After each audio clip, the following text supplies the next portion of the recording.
আমার যে সমস্ত ভাই বোনেরা একাদশ শ্রেণীতে পড়ো আর যাদের রাষ্ট্রবিজ্ঞান সাবজেক্টটা রয়েছে তাদের প্রত্যেকের জন্য আজকের এই ভিডিওটা অত্যন্ত গুরুত্বপূর্ণ হতে চলেছে। জানি অনেকের অনেক অভিমান রয়েছে, অনেকের অনেক রাগ রয়েছে, অনেকে অনেক মেসেজ করেছে, দাদা কোথায় গেলেন, হারিয়ে গেলেন আপনি, একবার আসুন ভিডিও আপলোড করুন, কেন ভিডিও আপলোড করছেন না, কি হলো? অনেক প্রশ্ন রয়েছে, সেই প্রশ্নের উত্তর অন্য একদিন দেব, লাইভে দেব। কিন্তু আজ থেকে নতুন করে নতুন উদ্যম নিয়ে নতুনভাবে তোমাদের জন্য ক্লাসেস আসবে, টোটালি ডিজিটাল ক্লাস হবে এটা তোমাদের।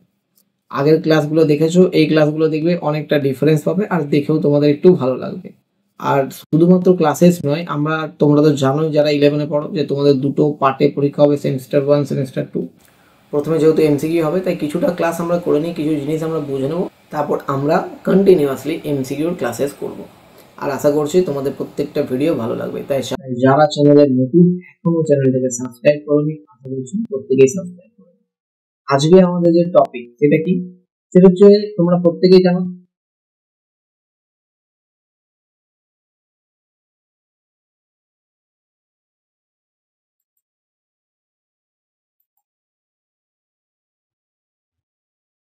আমাদের আজকের যে বিষয় সেটা হচ্ছে পলিটিক্যাল সায়েন্স। একটা নতুন জিনিস প্রত্যেকের জন্য, পলিটিক্যাল সায়েন্স জিনিসটা তোমাদের প্রত্যেকের জন্য নতুন। এখানে তোমরা একটা নতুন শব্দ পেলে, পলিটিক্যাল আর তারপরে সায়েন্স, ঠিক না? সায়েন্স মানে আমরা প্রত্যেকেই জানি সায়েন্স কথার অর্থ হচ্ছে বিজ্ঞান, ঠিক আছে? সায়েন্স কথার অর্থ হচ্ছে আমাদের প্রত্যেকেই জানা আছে বিজ্ঞান।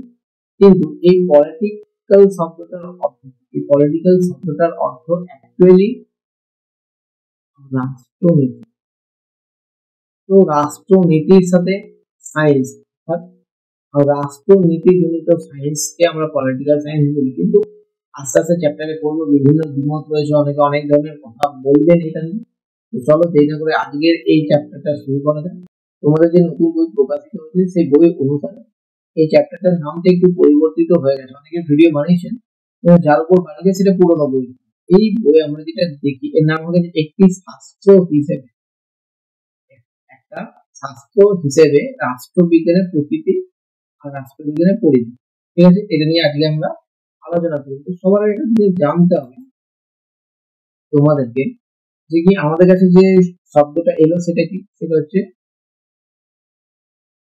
রাষ্ট্র।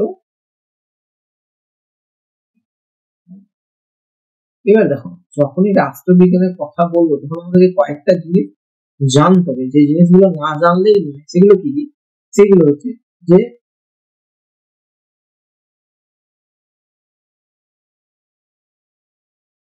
আমরা হচ্ছে মানুষ, আমরা কি, আমরা হচ্ছে,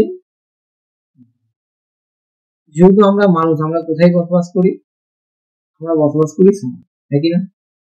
সমাজ কাকে বলে? সাপোজ করে এটা তুমি, তোমার আশেপাশে তোমার ঘর হতে পারে, তোমার স্কুল হতে পারে, তোমার খেলার মাঠ হতে পারে, তোমার গাড়ি হতে পারে, বোঝার চেষ্টা করো, তোমার গাড়ি, সমস্ত কিছু, ইভেন তোমার বাড়িতে থাকা গাছ, তোমার আকাশে দেখা পাখি, এই সমস্ত কিছু তোমার সমাজের অংশ। তাই সমাজের বাইরে তোমার জীবনের কল্পনা করা যেতে পারে না।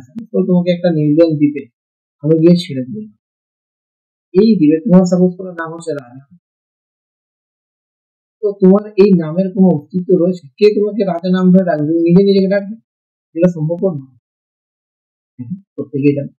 তো নির্জন একটা দ্বীপে যদি তোমাকে ছেড়ে দেয়, তুমি মানুষ হিসেবে তোমার কোনো পরিচয় থাকবে না, তুমি কি রয়ে যাবে?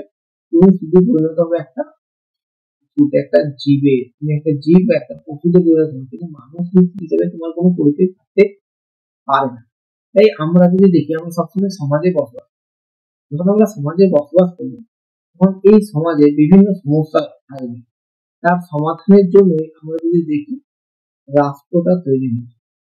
মানব জীবনে বিভিন্ন সমস্যা, সেই সমস্যার সমাধানের জন্য রাষ্ট্র তৈরি হয়েছে। এবং যখন রাষ্ট্র তৈরি হলো তখন কি সমস্যার সমাধান হলো? না, তখন সমস্যার সমাধান হয়নি। তখন রাষ্ট্র নিয়ে আলোচনা হলো, রাষ্ট্রের অর্থনীতি, রাষ্ট্রের আমরা যদি দেখি সমাজ, রাষ্ট্রের রাজনীতি, রাষ্ট্রের সংস্কৃতি, রাষ্ট্রের ধর্ম, সমস্ত জিনিস নিয়ে আলোচনা হলো। আমরা দেখি ইভেন রাষ্ট্রের উৎপত্তি শুরু করে রাষ্ট্রের বিকাশ পর্যন্ত আলোচনা হলো।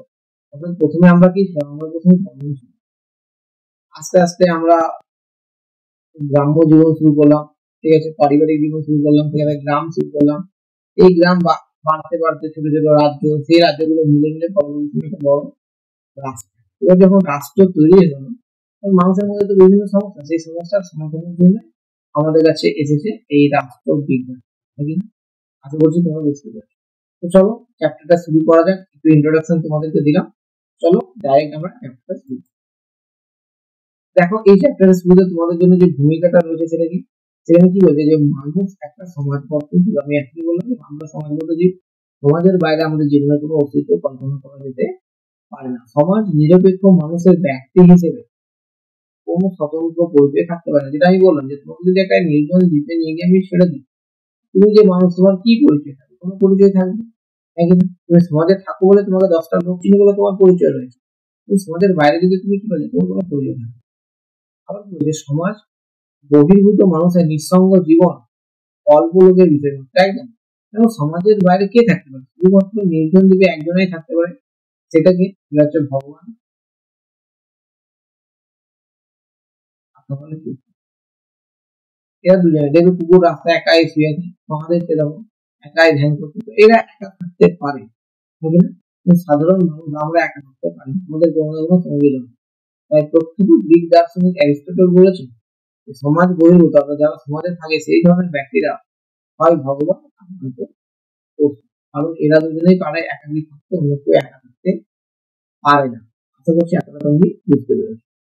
ঠিক আছে, আমরা যখন এই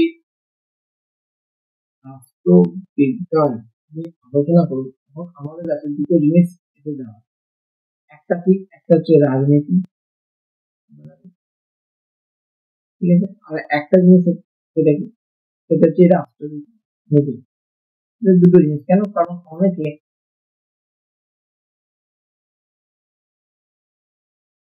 পলিটিক্যাল সায়েন্স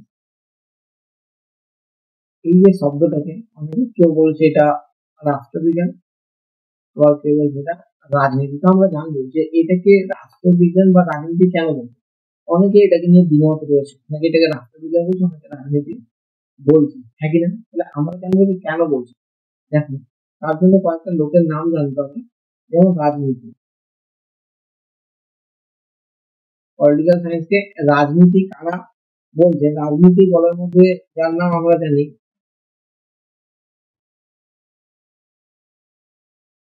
অ্যারিস্টটল বলছে। অ্যারিস্টটল পলিটিক্যাল সায়েন্সকে রাজনীতি বলছে। তাহলে আমাদের জানতে হবে যে রাষ্ট্রবিজ্ঞান কে বলছে। রাষ্ট্রবিজ্ঞান বলছে বার্জ, তাই না? রাজনীতি বলছেন অ্যারিস্টটল, আর রাষ্ট্রবিজ্ঞান বার্জ। তারপর অনেকে আছে, কিন্তু দুটো নাম তোমাদের মনে রাখতে হবে। তুমি প্রশ্ন আসতে পারে তোমাদের মনে যে দাদা রাজনীতি কেন বলছে আর রাষ্ট্রবিজ্ঞানী কেন বলছে। দেখো, এবার দেখো, যখন কোনো রাষ্ট্র আছে, ঠিক আছে, কোনো রাষ্ট্রের মধ্যে বিভিন্ন সমস্যা, কিন্তু এই সমস্যার সমাধানের উপায় হচ্ছে রাজনীতি, ঠিক আছে। আর রাষ্ট্রবিজ্ঞান কি, যেখানে এই শুধু রাষ্ট্র নিয়ে আলোচনা করবে। রাজনীতির মধ্যে মানুষ আর মানুষের সমস্যা নিয়ে আলোচনা করে, এখানে শুধু রাষ্ট্র নিয়ে আলোচনা করে। তারপরে আমরা একটা করে জিনিস ক্লিয়ার করে নিই, তারপর দেখছি। তাহলে এই সমস্ত সমস্যার সমাধান কোথা থেকে হবে? সবার আগে আমাদেরকে যেতে হবে গ্রিসে। গ্রিকে যখন যাবো তখন আমরা একজনকে পাবো, তার নাম হচ্ছে অ্যারিস্টটল। তিনি একটা বই লিখেছেন, সেই বইটার নাম হচ্ছে পলিটিক্স। এই পলিটিক্সে একটা শব্দ আছে পলিস। এই পলিস থেকে আধুনিক যুগের পলিটিক্স শব্দটা, এই পলিটিক্স থেকে তোমরা যে শব্দটা পাচ্ছ সেটা হচ্ছে, দেখো অ্যারিস্টটল প্রাচীন গ্রিসে যখন থাকতেন, সেই গ্রিসে ছোট্ট ছোট্ট নগরাষ্ট্র, পলিস কথার অর্থ হচ্ছে নগরাষ্ট্র। তো নগরাষ্ট্র কেমন নগরাষ্ট্র? নগরাষ্ট্র ছোট। সেই যে নগরাষ্ট্র যেহেতু ছোট ছিল, তার সমস্যাও ছিল, তার সমস্যার সমাধানের উপায় সেরকম। আধুনিক নগরাষ্ট্র তো অনেক বৃহৎ, তাই তার লেখা পলিটিক্সে যে সমস্ত নিয়ম রীতির কথা তিনি উল্লেখ করেছেন, সেগুলো বর্তমান যুগে প্রযোজ্য নাও থাকে, তাই না? তো যাই হোক, সেটা নিয়ে আমরা পরে পরে একদিন আলোচনা করবো বিস্তর ভাবে। আজকে আমরা কি নিয়ে আলোচনা করছি সেটা দেখি। যখনই আমাদের মনে রাজনীতি কথাটা আসে সবার আগে আমাদের মনে যেটা আসে সেটা দল।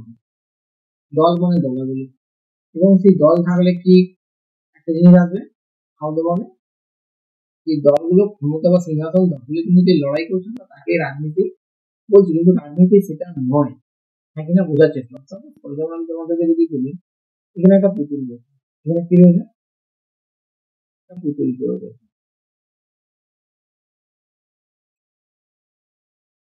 খুবই খতরনাক দেখতে এই পুতুল।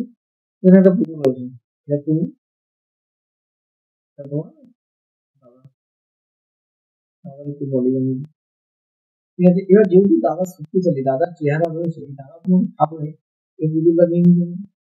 তোমাদের দুজনের মধ্যে দ্বন্দ্বের কারণ কি পুতুল, তাই কিনা? এবার তোমাদের মহা, এবার হলো মা নিজের ক্ষমতা প্রয়োগ করে তোমাদের দুজনের মধ্যে পুতুলটা ডিস্ট্রিবিউট করবে, এবং দাদা নিজের ক্ষমতা প্রয়োগ করে সেই পুতুলটা দখল করবে। আলটিমেট তোমাদের মধ্যে বিরোধের মীমাংসা কিভাবে হলো, যেটার দ্বারা হলো সেটার নাম হচ্ছে ক্ষমতার দ্বারা মীমাংসা প্রয়োগ।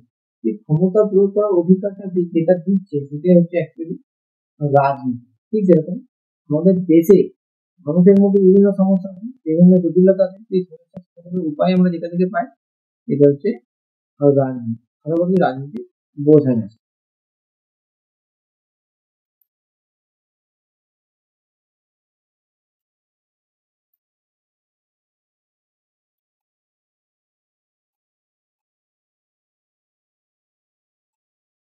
এবার দেখো কয়েকটা ছোট ছোট পয়েন্ট আছে, সেগুলো তোমরা দেখে নাও। তো সমাজ বিজ্ঞানের সবচেয়ে গুরুত্বপূর্ণ শাখা কি? রাষ্ট্রবিজ্ঞান। আমি বলেছি তোমাদের, এই যে আলোচ্য শাস্ত্র রাষ্ট্রবিজ্ঞান নামে অভিহিত করা নিয়ে বিভিন্ন মতভেদ আছে, এটা আমি বললাম। রাষ্ট্রবিজ্ঞানকে অনেকে বলছে এমন একটি বিজ্ঞান, রাষ্ট্রবিজ্ঞানের মতো অন্য কোনো বিজ্ঞান নেই। ঠিক আছে, অনেকে বলছে যারা রাষ্ট্রবিজ্ঞানকে রাজনীতি বলছে তাদের মধ্যে ঠিক আছে, অ্যারিস্টটল আছে, লাউয়েল আছে, ল্যাসকি আছে।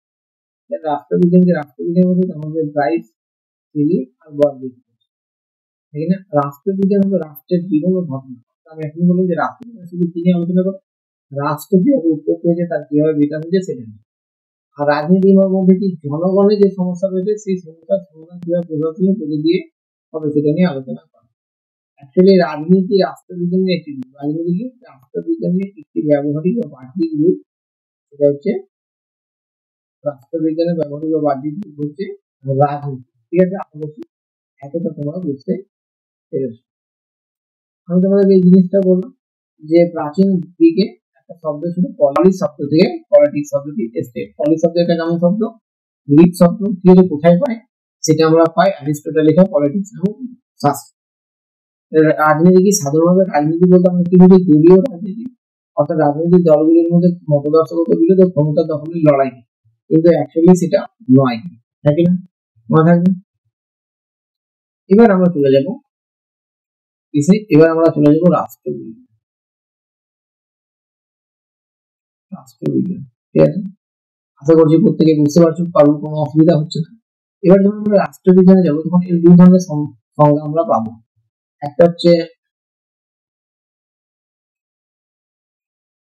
রাষ্ট্র কেন্দ্রিক শব্দ, আরেকটা সংজ্ঞা যেটা পাবো সেটা হচ্ছে অরাষ্ট্র কেন্দ্রিক। দুই ধরনের সংজ্ঞা আমরা পাই এখানে, একটা হচ্ছে রাষ্ট্রকেন্দ্রিক, একটা হচ্ছে অরাষ্ট্রকেন্দ্রিক। রাষ্ট্রকেন্দ্রিক সংজ্ঞা বলতে কি হলো, যেখানে শুধু রাষ্ট্র নিয়ে আলোচনা করা হয়, রাষ্ট্রকেন্দ্রিক সংজ্ঞা বলে। অর্থাৎ রাষ্ট্রের উৎপত্তি, রাষ্ট্রের বিকাশ, রাষ্ট্রের গঠন, যা কিছু নিয়ে আলোচনা হয় তার মূল বিষয়বস্তু হচ্ছে রাষ্ট্র, তাকে আমরা রাষ্ট্র বিজ্ঞানের রাষ্ট্রকেন্দ্রিক সংজ্ঞা বলি।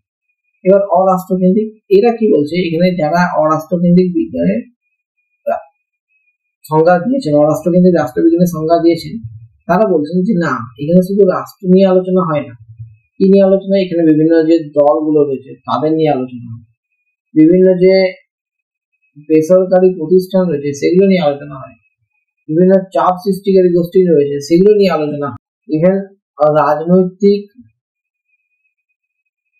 নিয়ম কানুন আচার নিয়ে আলোচনা হয়, হ্যাঁ কিনা? তো শুধুমাত্র রাষ্ট্র নিয়ে আলোচনা হয়, রাষ্ট্রের সাথে সাথে এই সমস্ত বিষয় নিয়ে এখানে আলোচনা হয়। তাহলে রাষ্ট্রবিজ্ঞানের দুটো সংজ্ঞা, একটা রাষ্ট্রকেন্দ্রিক, একটা অরাষ্ট্রকেন্দ্রিক। রাষ্ট্রকেন্দ্রিক সংজ্ঞাতে আমরা কি দেখলাম, যেখানে শুধুমাত্র রাষ্ট্র নিয়ে আলোচনা করা হয়, অরাষ্ট্রকেন্দ্রিক সংজ্ঞাতে আমরা কি দেখলাম, যেখানে শুধুমাত্র রাষ্ট্র নিয়ে আলোচনা করা হয়, বিভিন্ন চাপ সৃষ্টিকারী গোষ্ঠী, বিভিন্ন দল এর মানুষের আচার ব্যবহার, রাজনৈতিক মানুষের আচার ব্যবহার, এই সমস্ত কিছু নিয়ে আলোচনা করা হয়, যেখানে সেটাকে আমরা রাষ্ট্রবিজ্ঞান বলছি। আশা করছি তোমরা বুঝতে পারবে। যদি ভিডিওটা ভালো লেগেছে অবশ্যই চ্যানেলটাকে লাইক শেয়ার সাবস্ক্রাইব করবে। দেখা হচ্ছে পরের একটা ইন্টারেস্টিং ভিডিওতে। ভালো থাকবে, সুস্থ থাকবে।